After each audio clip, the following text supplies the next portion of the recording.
Basic Beginner's Guitar, Perfect Timing and Focused Approach, Book 1, Lesson 4, Part 2. Okay, we're going to, I was just talking on page 29 and ending the last lesson about these, the staffs, or as they're called, staves, plural, that can be both treble clef as opposed to like piano music where you have treble and bass clef. Okay, so if you look at those two, that little, there's only one measure and one note there written as an example. The first one, if you counted it off, would sound like it's C, D, E, D. So it's 1, 2, ready, play. Well, I'm sorry, ready, play. 1, 2, 3, 4, 1. Okay. The bottom staff there, also in treble clef, is the notes E, F, G, F. So it's 1, 2, ready, play. 2, 3, 4, 1. Okay. So let's see. Yeah.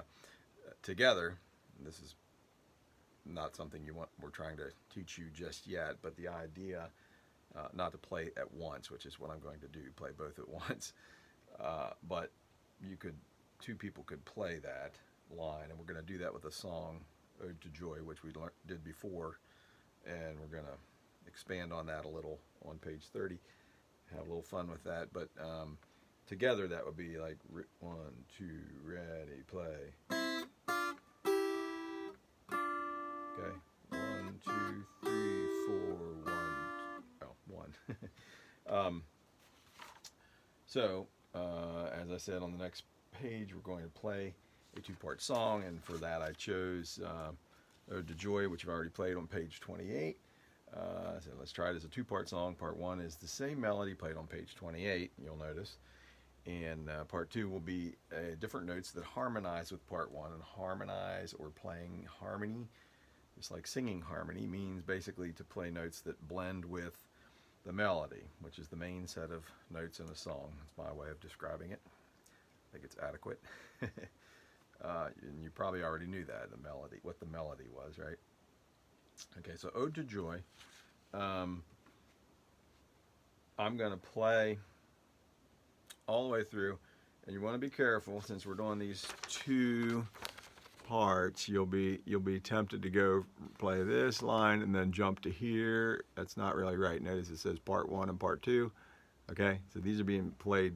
These will be played at the same time. These two lines by two different players, and you can play two. I guess since we've played it before, the best thing to do is I'll play this bottom part. It's part 2, but when you play part 1, make sure you skip a line. See, it's part 1, it's 2 lines down. Skip part 1, skip part 1. Okay, so that's going to be the same as before. So let's just play through it, and I will play the bottom line. You're going to get a chance to play that in a minute. So here we go. 1, 2, red, and you're playing the top line, okay? So you're going to go. I won't play that fast, but I'll be playing the bottom line. Okay? So let's do it. 1, 2, ready, play.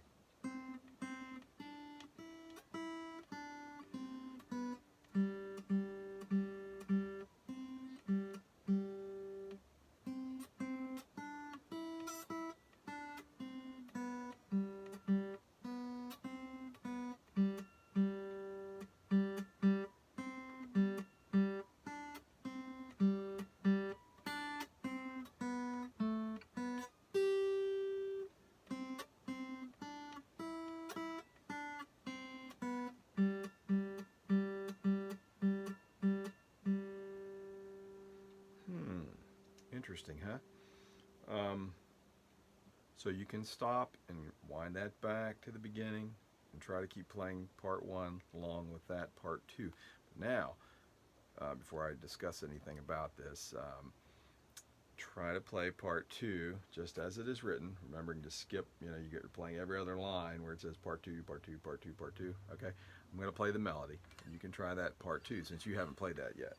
All right, so I'm going to play the melody, part 1, and you play the other one, part 2. 1, 2, ready, play.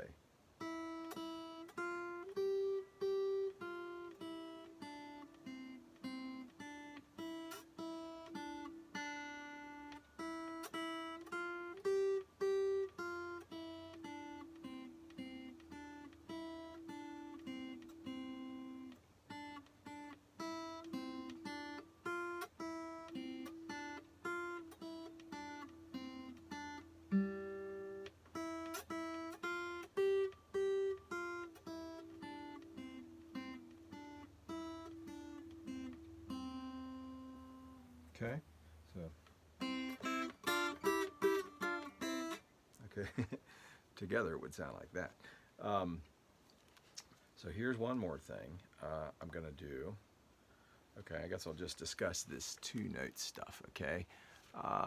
What I wanted to kind of mention about it is that if you'll notice, the harmony could be a number of things, and I just kind of chose one thing that fit with it. You'll notice, like the very last line, part 2, the second measure from the end, and the very last measure, they're all just G notes, and it does actually fit with it. So if I play this, I can do both at the same time. So here's the top and the bottom playing at the same time. Don't try this at home. You can try it if you want, but so it's a C and the G, and then it's the C and the G again, and then the D and the G, and then an E and a G, and then a D and a G, and then G and a C. Okay, so it's like, let's see. That was a little rough, but you get the idea.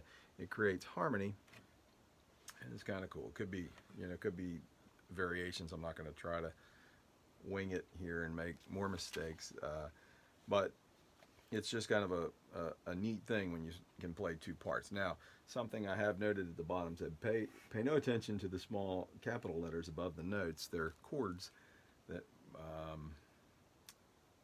some we haven't learned yet, but I will play that. I'm going to count it off, and you just play part 1, and I'm going to do the chords with it, okay? So you'll get the feel of playing a melody while there's a chord accompaniment, okay? So let's do that. You're going to play part 1 again. So 1, 2, ready, play.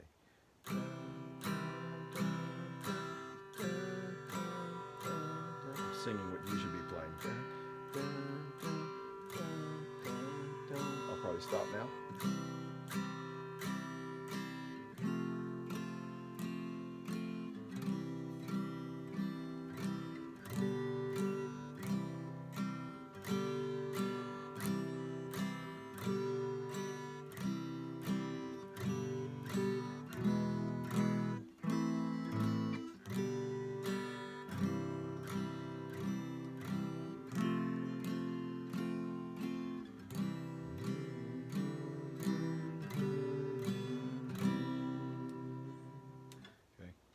Stay with it all the way through.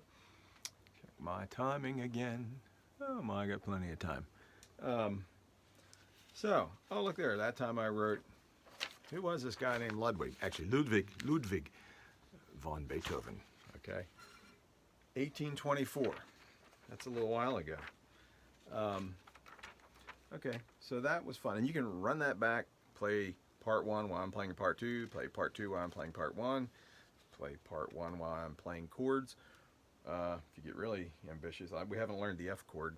At this point, we've learned G, C, and D, which are in there, but and there are some others.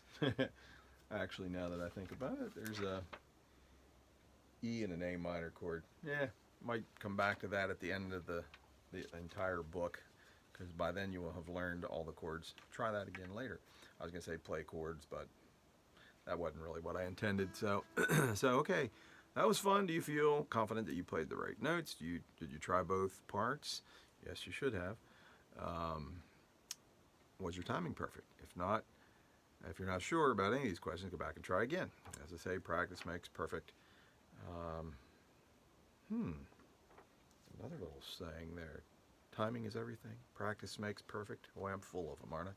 The more you play a song, the better you'll get. And that's a real good truth. Oh, I'm going to say something I heard a guitar player say recently as far as practicing. It's kind of a neat thing. He said basically, I'll try to paraphrase, that you practice, you have to keep playing things. I notice young students get kind of tired, like they think, oh, I played that, so that's behind me now. Well, you have to keep playing things to stay good at it, to get good at it, and to stay good at it. And he made the comparison to exercise.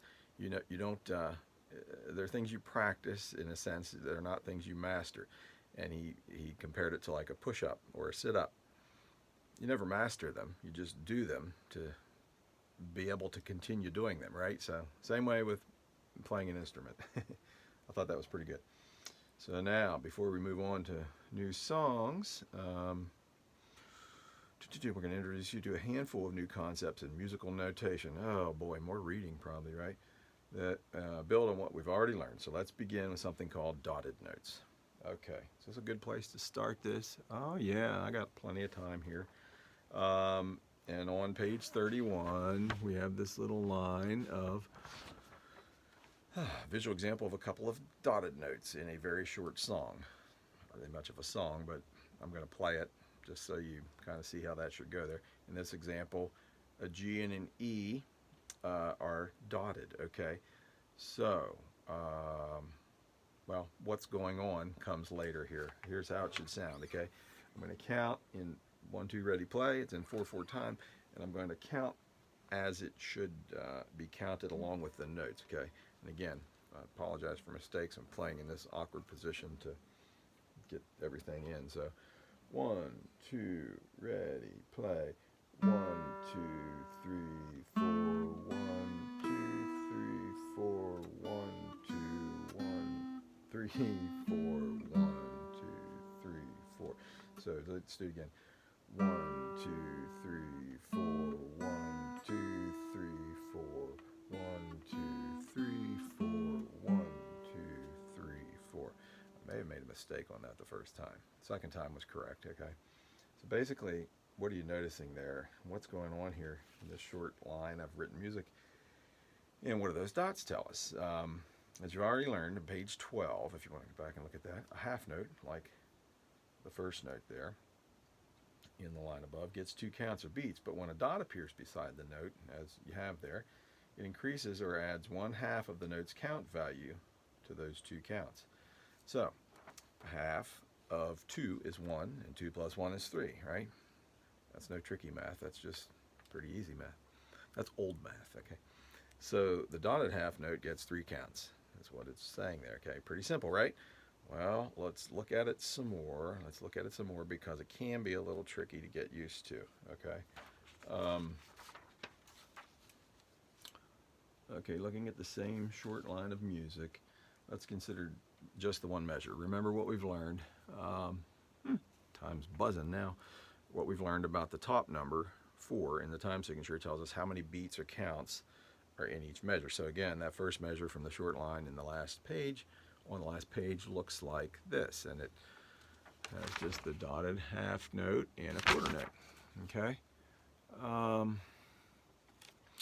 Can you count it knowing what we've just learned about the dotted notes? Here's the same single measure with proper counts below, and I have the counts in there. So the dotted half note's going to get 1, 2, because it's a half note, and then a half of it again, the dot. So you get 1, 2, 3, and a quarter note fits in the measure to go 1, 2, 3, 1, 2, 3, 4. Okay, so that's 4 counts in the measure. Kind of all explains that there.